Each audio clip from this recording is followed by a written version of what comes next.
On episode 89 of the Nerd Byword, Dave and I will be addressing perhaps the greatest what if in the history of Star Wars. We take a deep look at Colin Trevorrow's scrap script, the original idea for episode 9. So hop into your cockpit and hit the hyperdrive because the Byword begins now.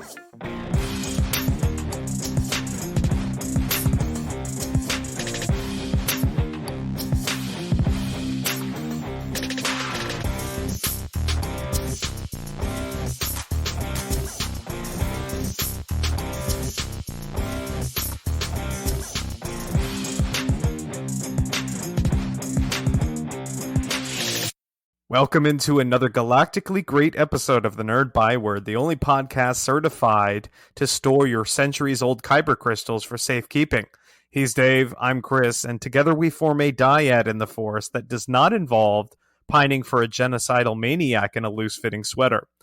As you may have ascertained from the opening, Dave and I will be taking an extensive look at Duel of the Fates. No, not the dope score from John Williams in The Phantom Menace, which does deserve its own episode, truly, but the original episode plan for episode 9 and the finale of the sequel trilogy from writer Colin Trevorrow.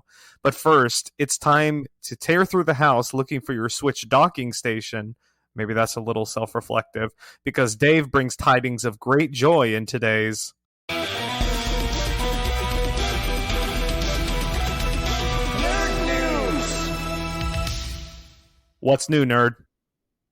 Well, it turns out that the Nintendo company held recently a direct, one of their little presentations where they announced new stuff that they're going to be doing. And some of this stuff came absolutely out of nowhere and is actually quite exciting and impressive. I'm not going to recount every single thing they announced here, but there are some really cool things we need to talk about. The first of which is probably Mario Strikers Battle League. Mario Strikers is, of course, a Mario-themed sports game. Strikers is focused on soccer, and this one is already coming out on June 10th. Now, this is a pretty well-liked franchise. Flies a little bit under the radar compared to something like Mario Kart, but still really well-liked. And I've played some Mario Strikers games in the past and find this really exciting. Then we have a remaster of Chrono Cross, the sort of kind of sequel to Chrono Trigger. I think the original Chrono Cross released on PlayStation 1. This sucker is getting a remaster that's coming out on April 7th. And this is one of the things I love about Nintendo. When they announce something, it's basically already done. They got a sequel for Wii Sports that'll be on the Switch, and it gets the totally inventive name of Nintendo Switch Sports. I will freely admit that I love Wii Sports. I think it was just a lot of fun. It was one of the best executions of motion controls, period. So seeing that kind of make a comeback is really exciting. We have Mother and Earthbound being added to the Nintendo Switch Online. So RPG fans who have been pining to replay these old classics are going to be excited. There's a new Xenoblade Chronicles coming out, Xenoblade Chronicles 3, which is currently slated for September 2022. And I have to say, graphically, looks absolutely gorgeous. There's a really cool little announcement for Mario Kart fans. We were speculating just in a recent episode about there being a new Mario Kart. And there is no Mario Kart 9 that was announced in the Nintendo Direct. However, they announced a deluxe booster course pass that is supposed to add something like 28 or 38 new courses to Mario Kart 8 Deluxe on Switch. So it's basically so many new courses, it might as well be a new game. That's really, really exciting. And then there's this really kind of under the radar thing that you don't expect that I find incredibly exciting. And that is that there is a very old school RPG that was released on the Super Nintendo that never made it actually to the West, called Live I Live, and it's actually being localized for the first time ever and will hit Switch on July 22nd. You know, the Super Nintendo was sort of a golden age of RPGs and action RPGs. There were so many good games on that thing, and many of them never made it West. And I will freely admit I have spent some time playing some of these games with fan translation patches and stuff. And it's just really cool that there's going to be an official release of this. There's a new Kirby game coming out, Kirby and the Forgotten Land. that looks really interesting. We're getting Klonoa ported to the Switch. There's 2 Klonoa games actually that are going to come on July 8th. And then the last big announcement, of course, is that we're getting another Splatoon. Splatoon 3 is slated to come out soon. So these are just some highlights, but this is actually just one of the things I love about Nintendo. They just don't muck around. When they announce a game, it's coming, and it's coming soon for the most part. So we're getting a whole bunch of really quality stuff on the Switch over the next year, and that's just the stuff we already know about. There might be several things still coming that we don't know about. So I think Nintendo really knocked it out of the park with this one, Chris. Yeah, I tell you what, I've been playing games on the Xbox and the Game Pass subscription service so much, so often. Like, my Switch is over here completely unused, and there's so much stuff that I still have to dive into. So this makes me all the more excited. Like, I'm literally just smothered in awesome content between the comics I'm reading, between the games I'm playing, and this just makes me all the more excited. I mean, like, Wii Sports Resort specifically for me was one of my all-time favorites. That sword fighting thing, they probably tried to call it something else, but it was lightsaber dueling. There's this one where you're just like going up the path of this mountain, just beating the crap out of everybody, just whacking them. It was so therapeutic and so fun. The boxing on there was so great. I love Wii Sports, so seeing that added on there is so great. Strikers has somehow completely passed me by. I need to check that out. I'm a huge football, yes, the proper term of football as well, fan, and for me particularly, one of my favorite games for the Wii that doesn't get enough love is the Mario baseball game. I absolutely adored that game. Oh yeah, that was great. This was back when I worked at Walmart in college. And this is way back when you had actually demo stations. You remember that? Those were the days. Oh yeah. And I would spend all of my 15-minute, 30-minute lunches. I would scarf something down and just go play in the middle of electronics. Like, I don't think my managers liked it a whole lot, but like, that's how I spent my breaks, was just playing the baseball game. So I definitely want to check this one out. So yeah, this is a lot to be excited about, and Switch is really just been like a true gem when I finally broke down and got one last year. Yeah, I have absolutely no regrets about that system as well. Now, Chris, I didn't see this bit of news coming at all, but you bring tidings of a great big mind. Yeah, so this one completely caught me off guard. One of the most underrated films, in my opinion, in the past 15 years. Maybe we can call it a cult classic. I'm not sure of the qualifications, but that was 2010's Megamind. The film completely flew under my radar until I watched it part as a family movie night. Not expecting a whole lot. And then it took me by surprise by how much I truly enjoyed it. It's got a star-studded cast that includes Will Ferrell as Megamind, Tina Fey, Jonah Hill, David Cross, and Brad Pitt. Just like take that in at 2010, how much more that, what was happening at that time. The film tells the story of Megamind, an alien supervillain who has a change of heart and must take up the mantle of superhero in order to save his city. Now, NBC Universal streaming platform Peacock announced this week that a sequel series is in the works titled Megamind's Guide to Defending Your City. And the synopsis reads as follows, quote, Megamind's Guide to Defending Your City is the series to follow up to the hit movie where Megamind goes from being a supervillain and the scourge of Metro City to a superhero who's learning on the job. He'll be bringing the audience along for a ride as Megamind's trusty brain bots will be recording everything, making him the world's first superhero influencer, end quote. I just had to axe my Peacock subscription. Is a very difficult decision, but you can only have so many before you're just broke. But I may have to revisit that once this series premieres. Dave, are you familiar with this hidden gem? Actually, I am. There was sort of a brief blip of a renaissance of like animated features that weren't Disney for a little while there. Yeah, DreamWorks. Most of them were DreamWorks.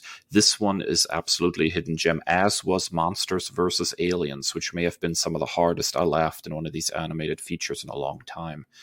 So if you've not seen Monsters vs. Aliens, consider that a bonus nerd commendation. That sucker was just a lot of fun.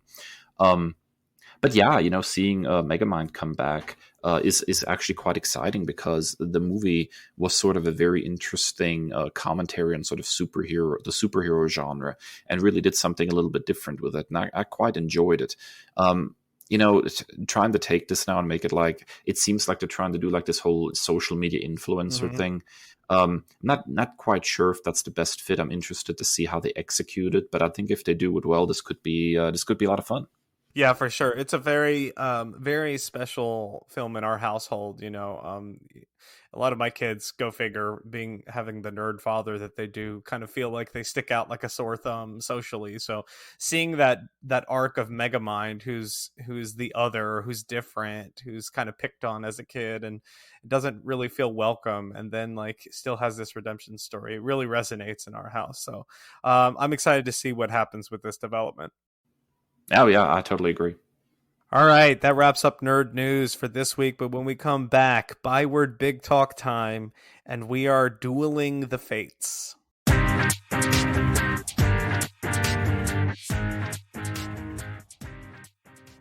All right, welcome back for the main segment of this week. You know it as our Byword Big Talk.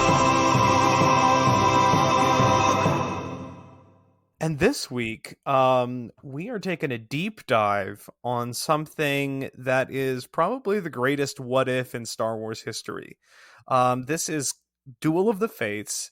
It is the scrapped script from writer Colin Trevorrow, and this was the original plan for Episode 9. Instead, we got the Rise of Skywalker. We got the forced inclusion of Emperor Palpatine. We got forced inclusion of Rey into said family tree.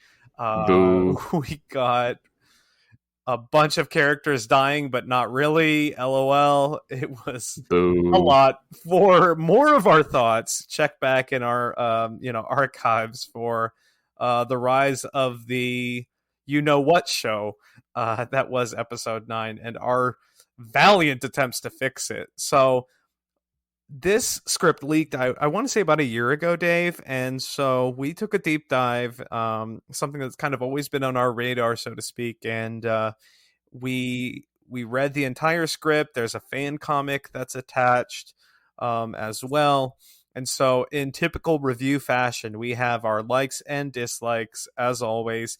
Dave, you called dibs on this one, but I wholeheartedly agree with your first big like. Yeah, so I just want to point out that before we get into the likes and dislikes, I'm actually very, very fascinated with this whole what if situation with the scrapped script, and I really dove into it. I read it a couple of times through, and the webcomic, I read that whole sucker through, and then I was hunting down leaked concept art as well, trying to find as much as possible just to help me visualize the sucker. And I think I have this story and this movie pretty well in mind. If they would have followed the script to a T of what it would have felt like and looked like. And the very first thing that I think really jumps out at you is that Finn has a much clearer arc, not just in this movie, but an arc that really carries him through this entire sequel trilogy. It kind of got cut off in Rise of Skywalker. There was not a lot of Finn, and what Finn was doing didn't seem to fit with the rest of what had been going on. There's also these weird hints dropped that he's trying to tell Rey something, but that's never followed up on or concluded.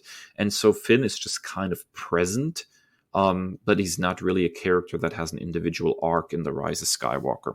The cool thing about Duel of the Fates is that they lean into the notion of, the stormtroopers and how they are, basically victims and being taken from their families and conditioned and trained and their names taken away. And Finn leans into this and kind of like makes contact with other stormtroopers and recruits them. And in the end, you have like a bunch of stormtroopers basically fighting on the side of the resistance. And Finn rises up really as a true leader of this resistance, bringing these people into the fold. And I absolutely love that. I know a lot of fans have been clamoring for Finn the Jedi, and I will freely admit, I think that would be incredibly cool. But within the context of this trilogy, going basically from a stormtrooper to sort of a scared a quasi unwilling member of the resistance to rising into a leadership position and ultimately helping people like him escape the stormtrooper life is so cool and such a very, very perfect arc for this character. So I was deeply satisfied with what they did with Finn in this script. What do you think, Chris? Oh, absolutely. I mean, not to put the cart before the horse, the door is still kind of open for that, I think, at the end of this with how everything plays out. There's still hints that he is force sensitive.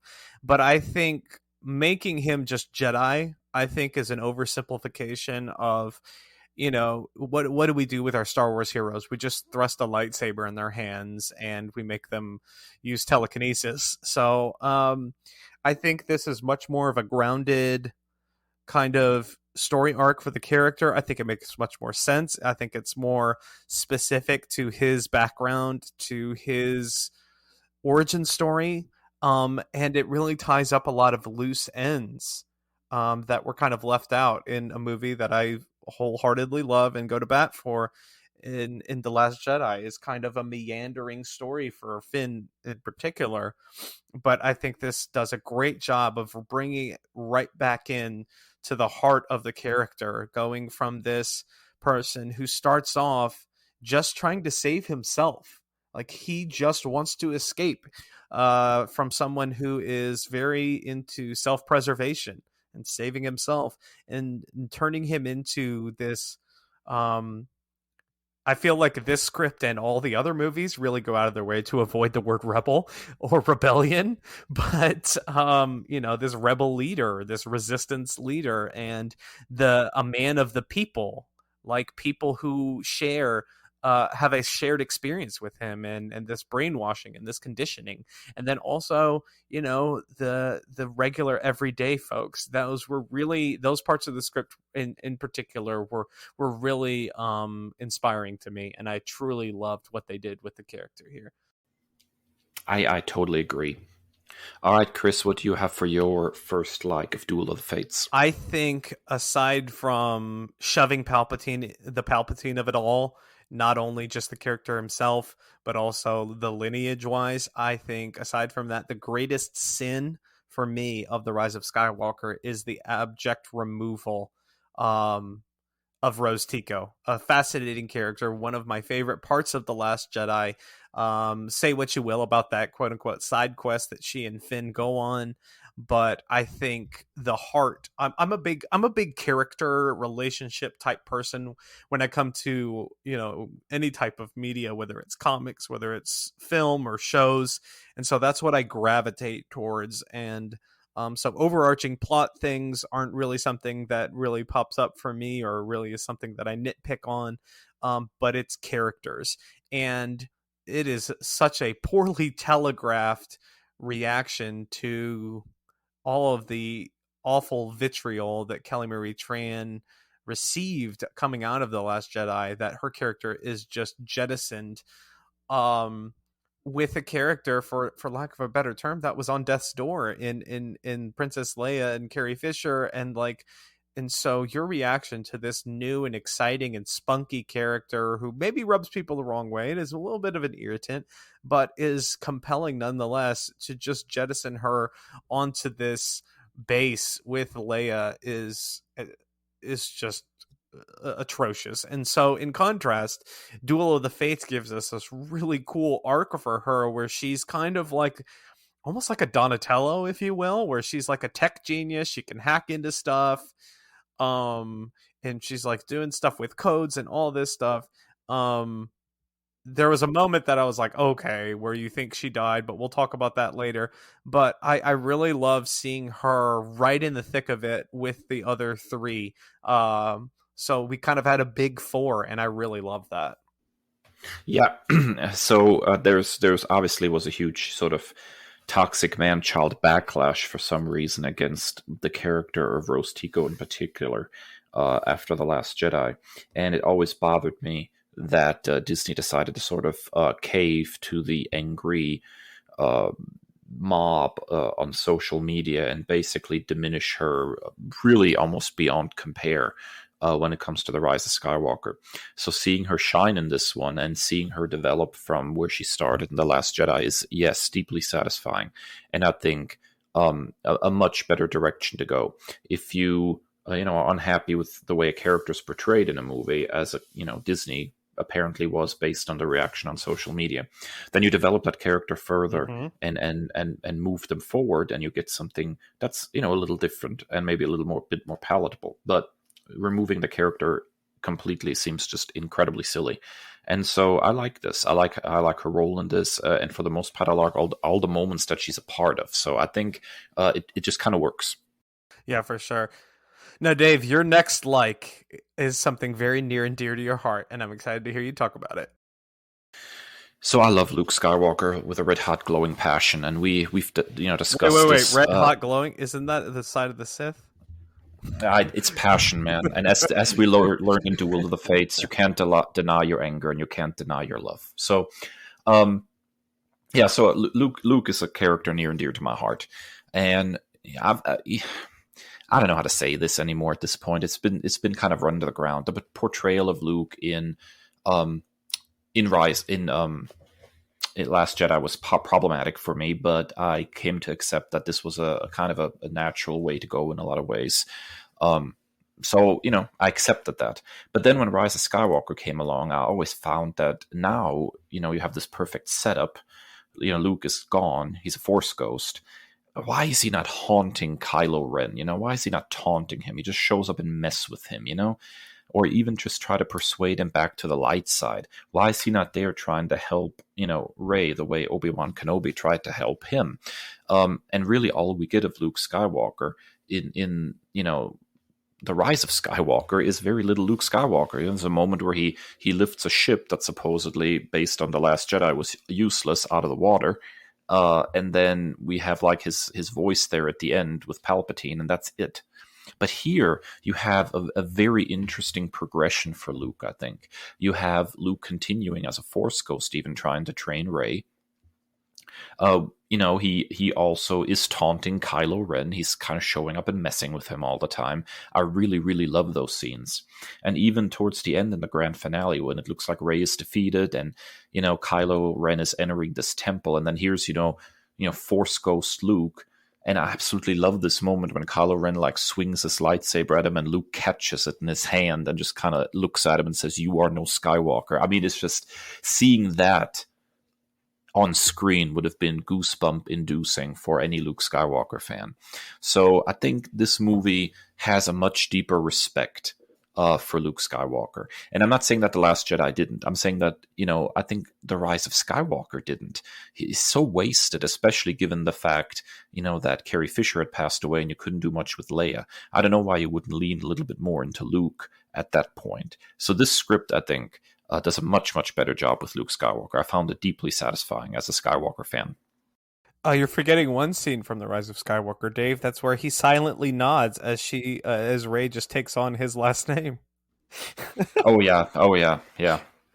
Whatever. Yeah, I thought this made so much more sense with the story that we were given and the character that we were given in Last Jedi. He's this grumpy old uncle who just messes with his nephew, and which is so great because we've all been to that family event, that family reunion where you have that one uncle that just won't get a grip and is always messing with you. And so I thought this tracked. But yeah, and it also was really interesting how they really kind of played with the idea of what a Force ghost is in this script, in this story. So I thought that was truly fascinating. And the moment you detailed where he just grabs the lightsaber is really, really cool. Yeah, it's perfect across the board. I think many of the characters are actually served much, much better in this movie. And I think that's something that we'll be talking about more in one of your likes. So, Kris, what is your second like of Duel of the Fates? Well, we've talked a lot about the use of the animated series, particularly Clone Wars and Rebels, when it comes to storytelling devices and kind of furthering the lore and the mythos of this universe that we love. And it's been also a critique that these films these blockbuster films are relying on supplementary material like these shows to do all the heavy lifting. I'm thinking particularly, the Clone Wars arcs of Mortis, and in Rebels, where we have the use of the holocrons, and we got a little bit of a Sith holocron in Rise of Skywalker, but it didn't really make any sense. But I really love that this script kind of leaned into that stuff that we got done so well, so much better in the animated series of particularly Mortis. And I thought that the holocron meant a whole lot more used here, rather than just like, oh, this is kind of like just like an Easter egg, like what they did in the Rise of Skywalker. So I really loved kind of leaning into those storytelling devices that are used so well in the series, and seeing them here in what should have been, on the big screen. I thought that was one of my favorite things. Yeah, Star Wars is way more now than it was when even the prequels came out. It has expanded in great ways. There's so much official stuff, Clone Wars, Rebels, so many interesting characters that are making it out to live action and stuff like, The Mandalorian, the Book of Boba Fett. We got the Ahsoka series coming. And so there is a very deep lore in Star Wars. And it seems odd to me that this deep lore never really gets addressed in any of the, the big live action movies that are on the big screen. And so seeing it actually integrated here, you are exactly right, is deeply satisfying. I was very happy to see stuff like Mortis, even, the Darksaber popping up, which I'm not quite sure if it's just a Darksaber or the Darksaber, but it's a Darksaber. All these little things that we have seen before, seen referenced before, getting woven into the story in this completely naturalistic way. Yeah, it totally works. All right, Dave, I'm really excited to dive into your final like, because it's multifaceted, I think. I think so too, and I think this is really the point where we could talk about this particular script ad nauseum, and it is, of course, the character of Rey. The decision made in Rise of Skywalker to make Rey a Palpatine is pretty bad, I think, is what it comes down to. I mean, making her another Skywalker seemed to be too obvious. Making her like Ben Kenobi's offspring could have been interesting to some extent.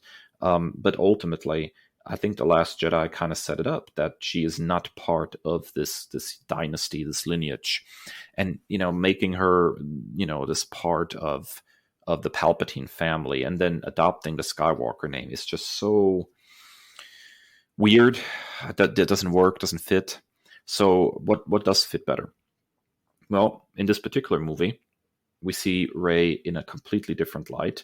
She is not so insecure like she seems to be in The Rise of Skywalker. She's, fully formed as a character. She knows what she's doing. She's incredibly competent. I love that she takes on the Knights of Ren and defeats them good and proper, with some help, admittedly. But, I mean, it's a great scene as written in the script. I love the revelation in the end that Kylo was messing with her this whole time, that her parents were not, junky nobodies or something, and that the reason that they dumped her is literally because they were protecting her from Kylo. And we find out Kylo Ren killed her parents. And he even, at the end, reveals her actual last name, which is Solana, which I think, Rey Solana sounds really, really cool. It's a very Star Warsy kind of name. Very Star Wars. But on top of that, there's just so many neat developments with Rey in this. You have this, in the climax, this moment where she's blinded, and she ends up fighting blindfolded, which I think is a wonderful callback to Luke's initial training in the first Star Wars movie, that you don't need to rely on your eyes when you're using the Force. I thought that was very cool. I love that she's actually wielding a dual-sided lightsaber. I thought that makes her visually interesting, especially considering that, when we go back to sort of her origins, she's fighting with a staff. So a two-sided lightsaber makes really perfect sense for her and her fighting style. I love that in the end, there is a definite break with the old Jedi tradition. That there's a clear, this is what we did wrong kind of moment. Because I think this is what the sequel trilogy has been really building towards. The prequel Jedis did it wrong. And Luke tried to rebuild the same thing which was wrong. So what was wrong? And I think the answer of the script is simply that you can't categorize your emotions as light side or dark side. You have to embrace your anger and you have to embrace your love. You have to, put the two things together. And, even having this moment where Rey, is dying and she sees the Jedi that have come before her, Luke, Yoda, Obi-Wan, and Yoda basically says, "You taught us something. We realize our mistake." That is a clear, conclusion. I think that's the best thing that I can say about this, is that Rey's arc feels naturalistically a part of the larger 9-movie story. We finally are at the point where somebody figures out what the Jedi did wrong and how to move forward from there. And then ultimately, the implication at the end is that she's going to train a new generation of Jedi, and that they are going to be a different kind of Jedi. And that leaves wonderful opportunities for the future. So I think this is much better than just having Rey standing around at the end and saying, "Oh, my name is Skywalker," to some random old lady that just pops up. What is she, like the last name police or something? So yeah, this arc of Rey's makes perfect sense. It is so much better than Rise of Skywalker. And I also love, there's a moment where she uses Force lightning in this script as well. But it's not like, oh my god, she uses Force lightning, it must mean she's related to Palpatine. It's like, oh, she's tapping a different part of her emotions. Is this a good thing or a bad thing? And that question lingers until the climax. It's a much, much better arc for Rey, completely from top to bottom, than Rise of Skywalker delivered. What do you think, Chris? Yeah, it's so much more complex. There's also a scene where she uses a mind trick on, some of her friends, and she's kind of has qualms about that, and that's like a kind of a mucky situation because she wants to protect them, but is it right to do that? And so for me, one of my biggest criticisms of the Star Wars franchise as a whole is how small it all seems. And we talked about this, I think, a couple weeks ago with Star Trek, with the bumpy face syndrome of their Yes. alien designs. And while the character and alien designs, I think, are a little bit more imaginative when it comes to Star Wars, I think some of the storytelling and some of the settings are very small. It makes the entire galaxy seem so small that it's only two families, and the Rise of Skywalker there's no greater offender of this than the Rise of Skywalker. There's only two families that can ever be force sensitive. And it's just absolutely frustrating, and just to see the box of imagination opened like this was just so much more satisfying. And to just, also a callback, spoilers, I guess, for probably the greatest Star Wars content you'll ever see, Star Wars Rebels, but also shouts when you talk about blindfolded. Kanan Jarrus, formerly Caleb Doom, is blinded in a fight with Darth Maul, and so he has to fight, blinded for the rest of his life. And so that was a really cool moment for me as a huge super fan of Star Wars Rebels. So yeah, I truly love this. It was much more satisfying, and I'm going to kind of amend one of my future points because this falls in line. I love that Rey actually achieve balance. Throughout the prequels in particularly, we always talk about balance of the Force, bring balance and balance and balance.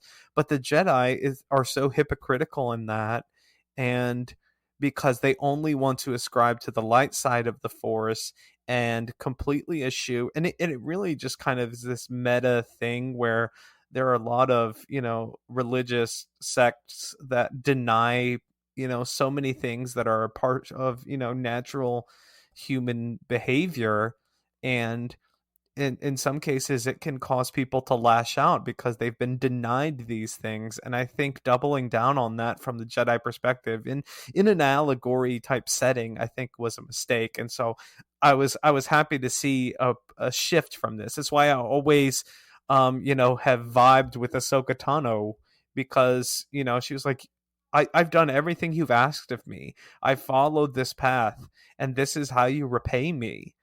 And like everything, basically like everything you told me was a lie. And so like that's always fascinating to me, that like we're so quick to jump on this good or bad. And you know, it's funny because Obi-Wan says in episode 3, only the Sith deal in absolutes, but there's also a moment that I'm excited to talk about in the Book of Boba Fett when you get a chance to get caught up, where it's an absolute.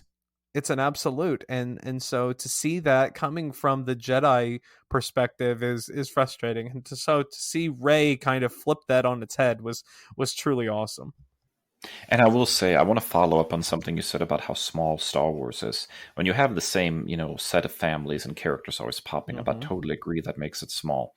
And then there's always the problem that a lot of places keep going back to the same settings, like Tatooine. Yep. For being like the furthest away from the bright center of the universe, as Luke said in the original movie. Yes. There's sure a lot of stuff happening on Tatooine. But at the same time, there's something going on in this script that I deeply respect. This script understands that it's not just the end of a trilogy, but the end of the entire Skywalker saga. Yes. I love that and so Coruscant for that very reason.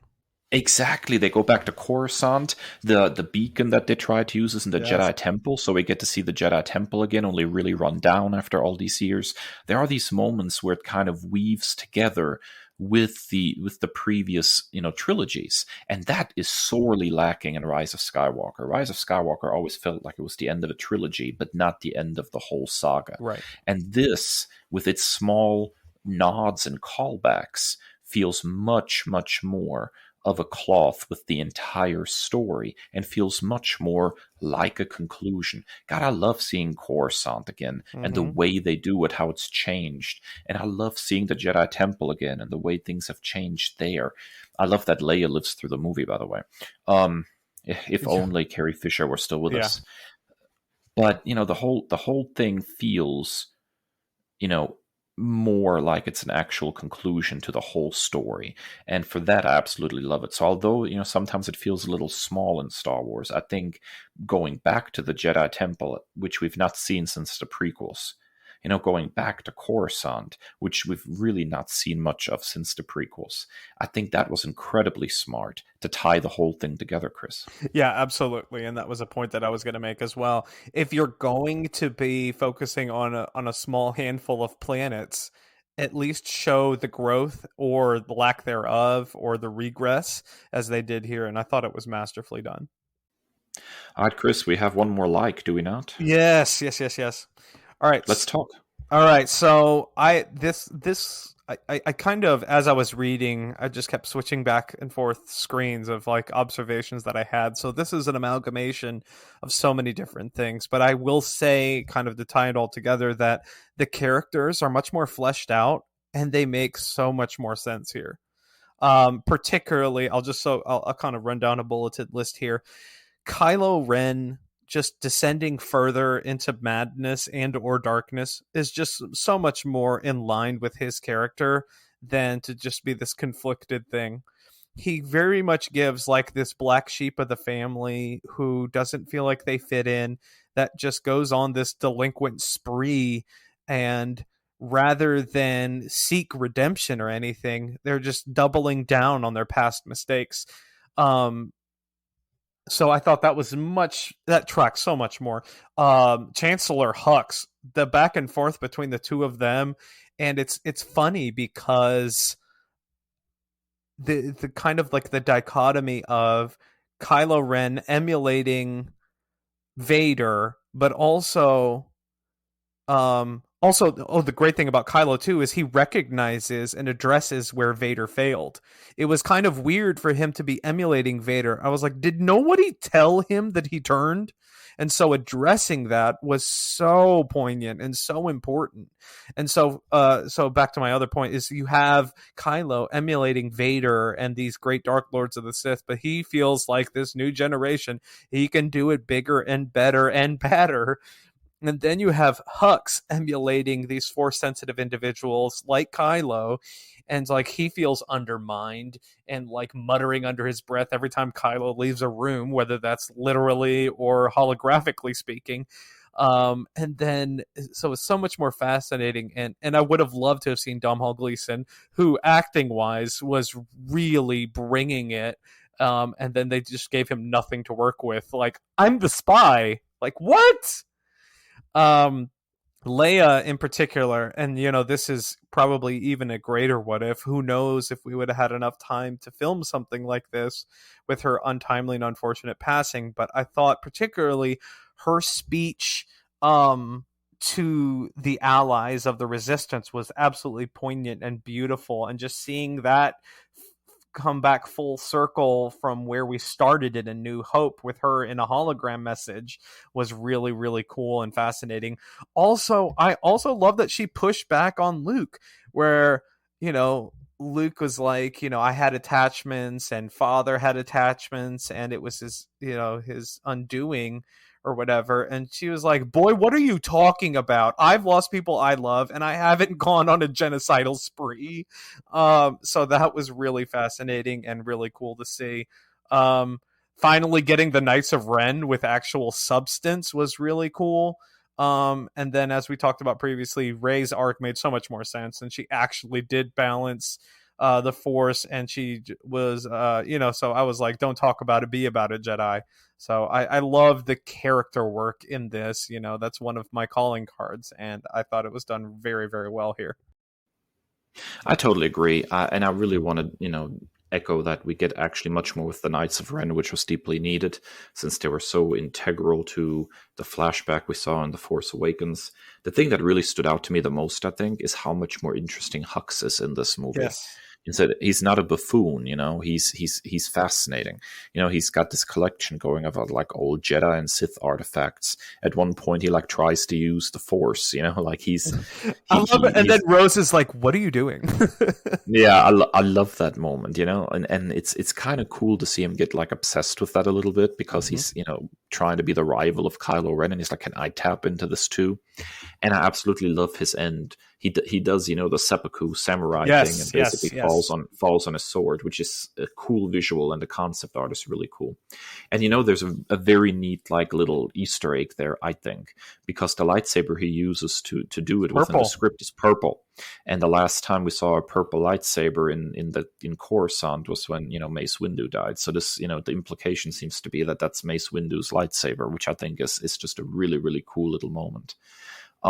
But yeah, the character work is so much more clear. There are a couple things that bugged me, but we can talk about that in the dislikes, obviously. But overall, this movie didn't feel nearly as rushed, and because of that, I think the characters had some room to breathe, and it worked much, much better.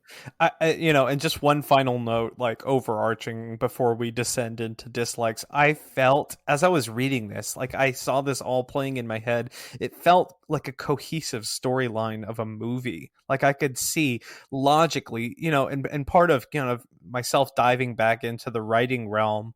Yourself as a writer is like, this just makes sense storytelling wise. This makes sense. The arc of I'm thinking particularly when you talked about the Knights of Ren, this makes sense. Introduce them, show how badass they are, and then they get their comeuppance.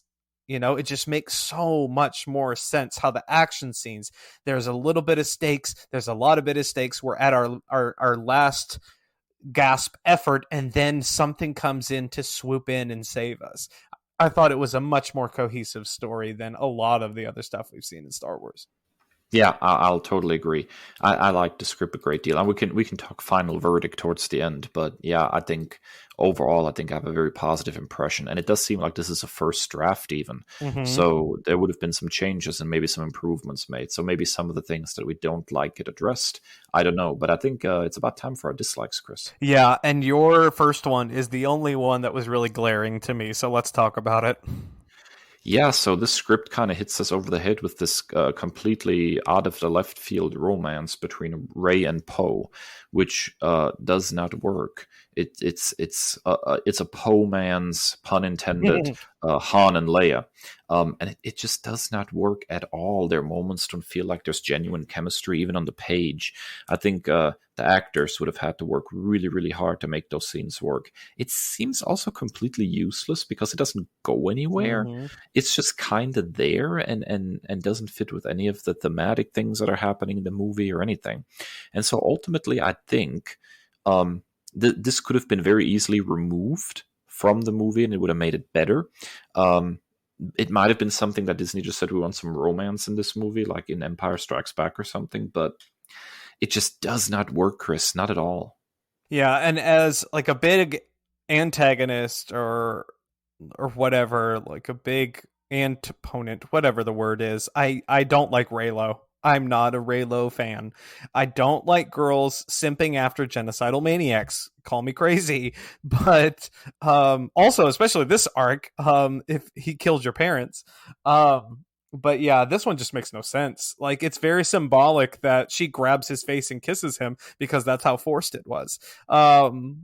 It just makes absolutely no sense, and it's just so weird that it is very clear whether that it is romantic or whether it is just a deep, abiding friendship, that Finn and Rey have this unspeakable connection, and that everybody just wants to deny, apparently, and separate them. So I don't get it. I think Rey and Finn, if you want to develop a relationship, is probably has the most material there. I tend to agree with that. I think their connection and their chemistry, especially in The Force Awakens, was so palatable. And then the fact that the rest of the movies try to keep them separated the whole time seems just like such an odd choice when you have this spark between these two characters. Very, very weird that you wouldn't lean into that. All right, Chris, what is your first big dislike of the movie? Okay, or so the script for movie. Well, technically this isn't a dislike of this, but like sometimes I don't like to read what ifs because then I'm like, what if I like it better than what actually happened? And that's exactly what happened here. So it's not necessarily a critique of this story. I'm just all the more furious at the giant flaming galactic turd that we got with the Rise of Skywalker. So this just underlines and gives me much more frame of reference of like why the Rise of Skywalker is just that awful. You know what? I agree. I would have much rather had this movie. I think that's really all I can say here. It's this Rise of Skywalker was bad, man. It was just bad. All right, Dave, you are much more inclined with like plot and storytelling devices like this as a much more experienced writer than I. So you pick up on things like this where I kind of just eschew them. Yeah, so I get that they wanted to have this new force power of like, sucking life force, like some kind of, emo vampire or something, that Kylo gains. But the way it's set up is that he goes in search of this ancient alien, Tor Valum, I guess is the best way to pronounce it. And Valum is like just this really old alien that's hanging out under a bunch of junk. When Kylo shows up, he teaches him some stuff, and then Kylo kills him and moves on with life. There's an implication that this is actually Darth Plagueis, the guy who trained Darth Sidious, the Emperor. But it's just so useless. Yeah. I didn't understand. Like, okay, so this alien pops up. He says he's going to train Kylo, teach him new stuff. Why? What was his motivation? Why would he just randomly start teaching some dude? I don't know. Why would you teach him stuff that he can actually use to kill you? I don't know. If you're 7,000 years old and super powerful, why is it so easy to kill you? I don't know. It's like they wanted him as a plot device, but it doesn't really do anything for the story or go anywhere. Kylo could have found like a scroll or a book or something and learned this force technique, and it would have had the same effect. The character of Tor Valum is completely useless in the script, and so easily defeated that I would question anything that guy teaches me. Like, if I can kick his butt after a couple of weeks hanging out with him, something's wrong. And so I just think that whole situation did not work. It needed something more, right? If you wanted that character in there, great. But there needed to be a reason why he was willing to teach Kylo, and there needed to be a better ending to that character. Because this, as it is written, is the sore spot besides the romance between Rey and Poe. This is the sore spot of the movie. This part does not work. that character does not work. Kind of like Snoke, completely useless. And I think this is just another side effect of the disease in a lot of media. You know, we see this in superhero films as well, is killing off the villain. Why are you killing them off? Like, how many times in comics do we see, villains come back? They break out of prison umpteen times. Like, if this would have been Snoke, like I think it would have worked a whole lot more. We would have had some depth with it. I mean, like we still would have needed a lot of work with Snoke. Why is your face so wrinkly? Um, but yeah, I think it's just like a symptom. We talked about this in great detail. You laid it out a great master plan, I think, with Darth Maul. You know, like don't kill him off the first time. You know, instead of relying on Clone Wars and Rebels to do all this masterful storytelling with this fan favorite character that you summarily axed right away, you could have done a whole lot more storytelling with one central person that is much more deep rooted rather than just a bunch of mindless bots that are easily disposable. Yeah, and I think I have a fix for this, but we can talk about that in my next point, I think. What is your next dislike, Chris?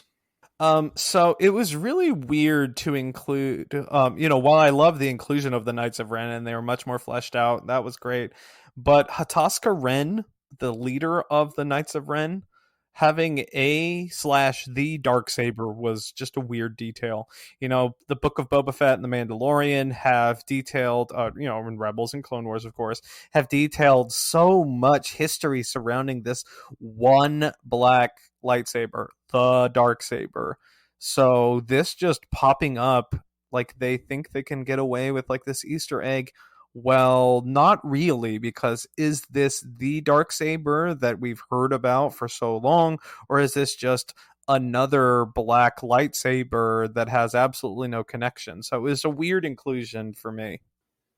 Yeah, it is a little odd, and it's there's like deep connection between the dark saber and Mandalore, and I don't quite know what the statement is here. I think it's just a visual reference and not necessarily very well thought out. I think there may have been some edits in that regard too to try to make that sense, make that whole dark saber situation make more sense, Chris. Yeah, for sure. All right, Dave, your final dislike of the film is an interesting one. Okay, so we've played this game, right? Obviously, no matter what we do here, Disney wants Ben Solo, Kylo Ren to be redeemed at the end. The whole thing in Rise of Skywalker did not work very well. It seemed like a switch was flipped in him, right? From one moment to the next, Leia dies, and suddenly he's like, "Oh crap, I've been a naughty boy." You know, he hallucinates some Han Solo, and suddenly he's a good guy again, runs around in his good boy sweater. And that did not work. But this is even weirder because you have this moment where Rey basically has Kylo defeated, and then he starts sucking the life force out of her, which means basically he's going to win this sucker, and literally, haha. And then Leia contacts him through the Force, and suddenly he's like, "Oh wait, me good guy," and instead of sucking the life force out of Rey, he gives it back to her to the point where he dies, and that's the end. And that's a crappy way to try to redeem somebody. He didn't do anything redemption worthy. That's not a redemption, man. He didn't do anything. At least Darth Vader picked up the Emperor and chugged the guy. Like that's a redemption. He did something good to try to make up for all the stuff that he did bad. And so I think Kylo's redemption here does not work. So there's two ways to fix that in my book. Number one, you don't redeem him, which I think is a valid choice, but one Disney seems to refuse to take. The other choice is that you lean into Tor Valum more as a villain, right? Since he's the guy who trained the Emperor, Darth Sidious, he is sort of an overarching villain. So instead of him just hanging out under some trash, maybe he was trapped for all these years. And when Kylo goes and visits him to learn this technique, he basically releases him, and now Tor Valum is It's like a monkey's paw situation. Yes, Tor Valum is like going across the galaxy, going crazy or something, and Kylo is like being dragged along as his quote unquote apprentice, and then we have a much bigger kind of face off at the end. That may have been a potential fix for that if you're so desperate to redeem Kylo Ren. But I think the way they set him up in this movie, it would be natural just not to.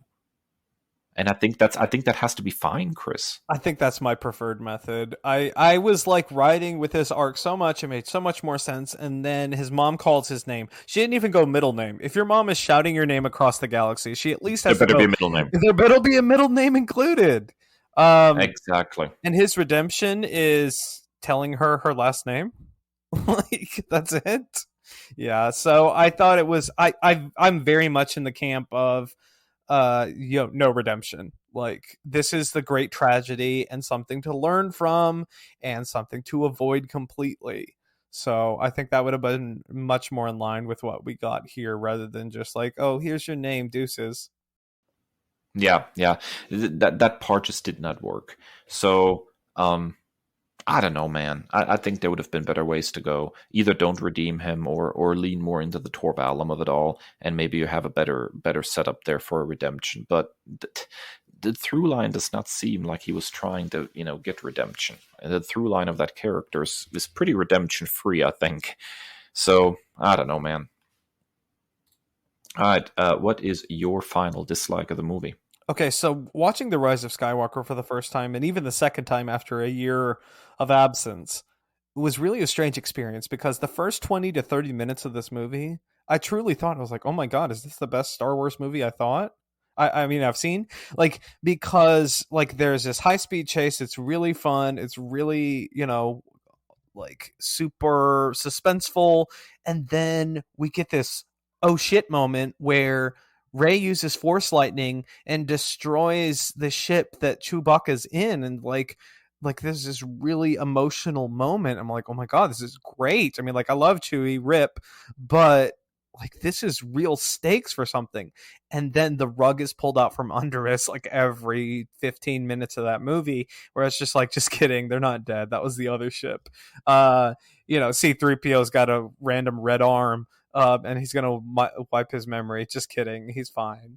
And so, unfortunately, that like is apparently a common trope in this writers' room because there were still moments like that. The JK, they're not dead moments. So Rose has this really beautiful sacrifice moment that seemed like really full. Almost like a Gandalf type moment where, she's falling into this chasm, but she's not dead. And then R2 gets shot with a cannon in the head, but that's okay because we'll just restore him. So there was still a couple of those. This is kind of a nitpick more than a dislike because I did like the moments that after Rose came back from the dead, and those were pretty great moments. But so it was still just kind of a weird thing that they don't just like let somebody have a sacrifice. Like nobody really dies of consequence, until Kylo, but he's the bad guy. Yeah, it's interesting. I think this is a choice that they made in Return of the Jedi initially too, because I know Harrison Ford has said frequently he was lobbying for Han Solo to die. He just wanted to be done with it.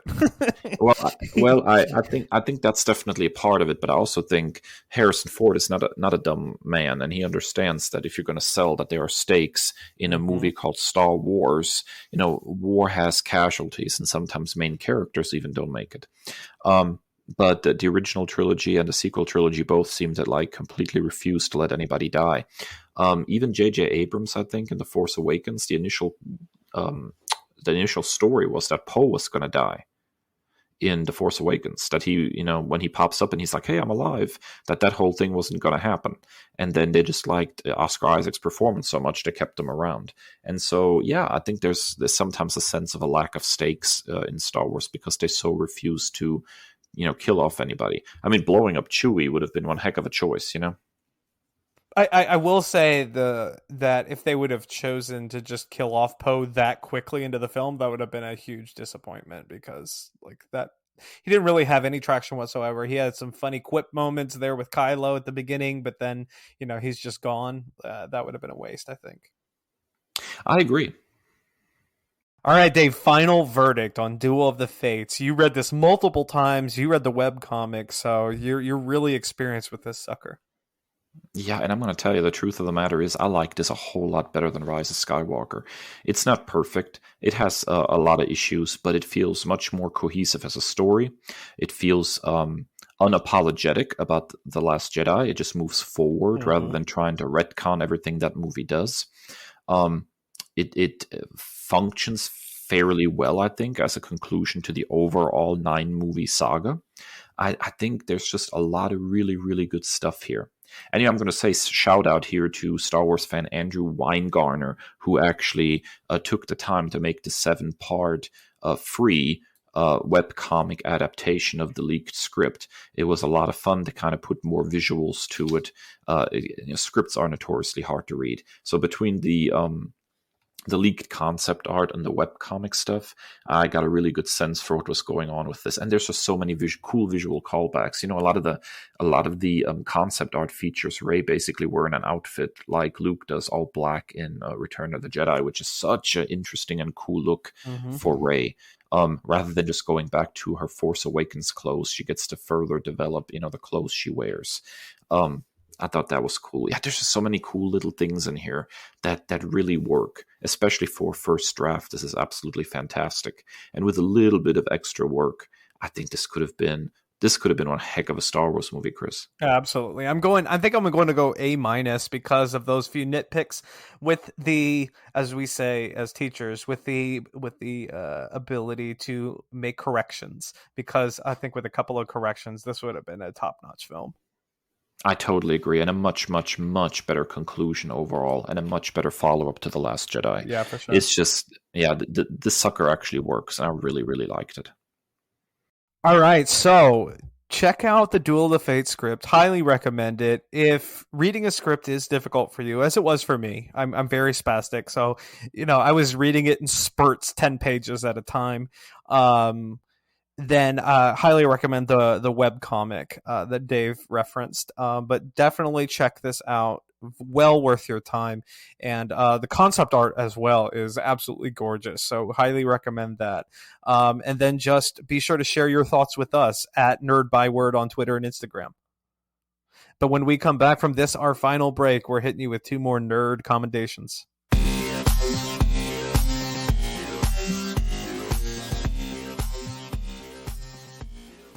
Okay, we have returned for our final segment. You know it as...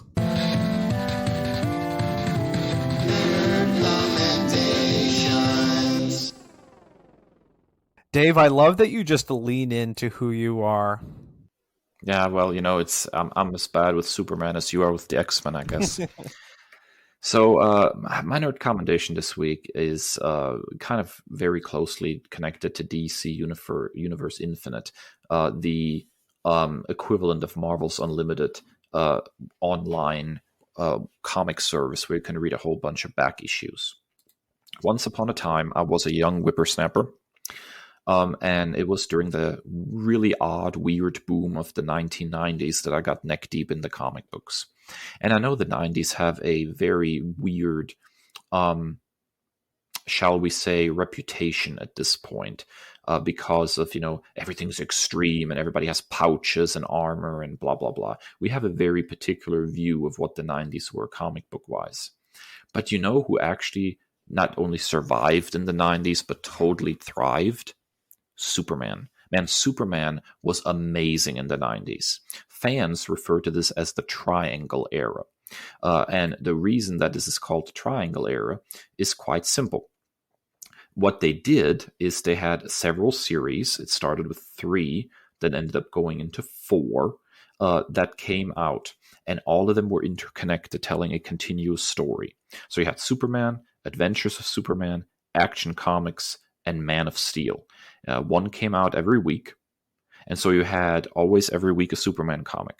And to mark the reading order, each comic had a triangle with the year and a number. And that number constituted like 1993, 1. So this is the first issue you need to read for 93.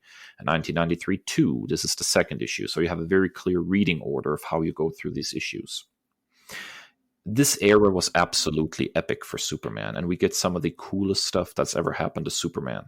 The revelation of his identity to Lois, their engagement, their wedding, We get the Death and Return in this era. It was an absolute blast. It was just so good. Lois became an absolute powerhouse of a character during this time period.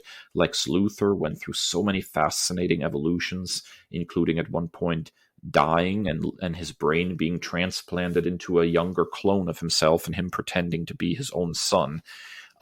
So many cool things were going on, and you have so many fantastic writers coming through this era, including people like Jerry Ordway, Dan Jurgens. We had Carl Kessel coming through, Roger Stern. Absolutely fantastic stuff, and it's been always difficult to revisit this era. I don't have the comic books from that time period anymore myself, for the simple fact that I moved to a different country, and bringing hundreds of comic books with you is kind of difficult.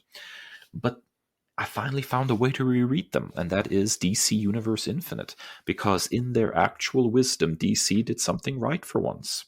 When you get into DC Universe Infinite and you search of Superman, it actually has the entire Triangle era in reading order prepared for you in 3 reading lists: the Triangle era Part 1, Part 2, and Part 3. And it goes all the way from it started, I think, in November of 1990, all the way to like 2000 or 2001. Over 10 years of weekly Superman comics telling one long, continuous story. It is epic. It is awesome. It'll keep you busy for weeks. If you ever read any Superman, you need to go back to the 90s and read the Triangle era on DC Universe Infinite. It has put a smile on my face to revisit this era. It is absolutely fantastic, Chris. Oh man, I gotta re-up my Universe Infinite subscription now, because I'm totally sold. Especially when you say names like Roger Stern and Louise Simonson. I love Wheezy to the ends of the earth. I love her so much, and I would do anything for her. So seeing her writing The Man of Steel, that is pitch perfect for me. And then Roger Stern's run on Amazing Spider-Man, while very, very short, is some of the best Spider-Man you're going to read from that era. So I'm sold. I'm in. Yeah, totally, man. And if when you read it, we need to talk about it. I would totally love to do an episode where we just talk about the Triangle era. It is such a distinctive take on Superman. And when I picture Superman and who he is, his character is completely defined by the Triangle era for me. All right, Chris, your nerd commendation for the week brings us back to what, your college days, high school days? Oh man, okay, so the last time I fired up Halo was Halo 2. So that was high school graduation. I remember the final day of high school. We went to the Pizza Hut buffet, and then a bunch of the boys, we just went over to one of their houses, and we just played split screen local multiplayer on 3 or 4 televisions. He was a doctor's kid, so but yeah, and so like I haven't played a Halo franchise game since then. So Game Pass is the gift that keeps on giving, and Halo Infinite is no exception to that. So I fired this up. I played Halo for the first time in 15 plus years, and it brought me rushing right back. So I know what you're thinking, Chris. You're the anti-nostalgia guy, but the campaign. Dave, you know how we love a campaign in Yes, advance of multiplayer. So what I love about this campaign, and I don't really have a frame of reference because of, Guardians and all these other games that I've missed out on, that if they're on Game Pass, I'm going to have to slap those down on my to download list. But what I love about this is it's got an open world setting once you get past the first kind of area. And you can go. I'm a sucker for side missions, especially ones that have meaning. So like there are other Marines that you have to go rescue from captivity. There are Spartan cores that you have to open up to level up your abilities and your powers. There's also, this is a really cool aspect, there are certain chests that have cosmetic features for the multiplayer, And then, this multiplayer is everything that I remember from yesteryear, and also kind of adapts like the cool stuff and innovations that I really want to enjoy on other multiplayer games. There are still the frustrations of running into a squad that clearly has no other objectives on their daily basis than to sit around and play Halo. They know every nook and cranny of every map, and they will just camp out there, and that's frustrating. So at that point, I just lay the controller down and get my 50 XP so I can level up just a little bit more. But for the most part, multiplayer is really fun. I'm a sucker for being able to customize my characters. So there is every color under the sun that you can make your Spartan armor. The armor's gorgeous. The whole game is gorgeous. It's resplendent. It's open world. It's beautiful. It's like it's just one of the most beautiful games that I've ever played. It also reminded me, I don't know how we missed talking about this, the new Halo series coming out on Paramount Plus next month. I'm super excited for it. Looks amazing. So Yeah, I am well back into my Halo bag, and it's been far too long, but I'm back, baby. Yeah, I'm really interested in playing this. I will freely admit that I was not a big Halo player when it first hit. I was very much a Nintendo fanboy and kind of stuck to that for a long time. But I have to say that I have kind of played a little bit with the Master Chief Collection, and I find myself having a lot of fun. So I'm really looking forward to diving into Infinite. Yeah, also, I forgot how therapeutic it was to melee somebody and take them out, and how funny the grunts are, where they're just running around, just hurling insults at you before you just completely take them out. Like, that does a lot for my mental health. All right, that wraps up another episode of the Nerd Byword podcast. Thanks for coming along for the ride. As always, we appreciate your support, your listenership. If you would be so kind as to go give us a 5-star rating and review on Apple Podcasts or Spotify, or your favorite podcasting platform, whether that's TuneIn Radio, Amazon Podcasts, or nerdbyword.com. And of course, you can also find us on social media. So please, come find us and bring on the discourse. We want to talk to you about, stuff like, hey, how did you like the script for Duel of the Fates? What is your take on it? Let us know what you think of the show. You can find us on Twitter and Instagram at Nerd Byword, and individually at that Nerd Kris and at that Nerd Dave. And as always, stay well and stay nerdy. The Nerd Byword is written and produced by Kris and Dave, two nerds with a love of all things pop culture. The podcast features music by Al Jimenez, with additional drops composed by Joe Biondi. Our show art is by Ashery Design. Find us at nerdbyword.com and wherever podcasts are available.